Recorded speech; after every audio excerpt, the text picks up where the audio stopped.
সূর্যাস্ত এবং সূর্যোদয়, আবার সূর্যাস্ত এবং সূর্যোদয়। আমাদের মাথার ওপরের জ্বলন্ত ঠাকুর আমাদের সূর্যি ঠাকুর। প্রত্যেকের জীবনেই আমাদের প্রতিদিন সূর্যোদয় দেখাটাও একটা আশীর্বাদ। ভগবানের কাছে প্রার্থনা আমাদের প্রত্যেকের যেন প্রত্যেকটা দিন সুন্দর যায়। আচ্ছা, আমাদের সবার দিন তো একই যায় না, না? কেউ হয়তো দুঃখে থাকে, কেউ আনন্দে থাকে, কেউ হয়তো আজ মাকে প্রার্থনা করে আমাদের ভালো করে দাও, আবার কেউ হয়তো তাকে ধন্যবাদ জানায়, মা আমি যা চেয়েছি তুমি তাই দিয়েছ। এটা 2025 সালের শেষ ভিডিও। আমরা গেছিলাম পুরুলিয়া জেলার তারা ড্যাম।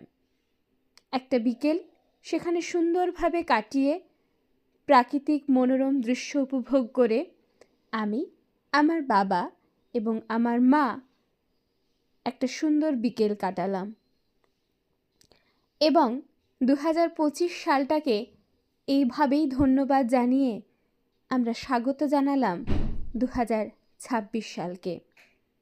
মাঝখানে আমরা আমাদের মতো কিছু বিকেলের নাস্তা করে ফিরলাম নিজেদের গন্তব্যস্থলে, এবং আমরা আসার সময় কত রকমের গ্রাম্য সুন্দর দৃশ্য দেখলাম, যেগুলো দেখলে হয়তো মন সত্যি আনন্দে ভরে ওঠে।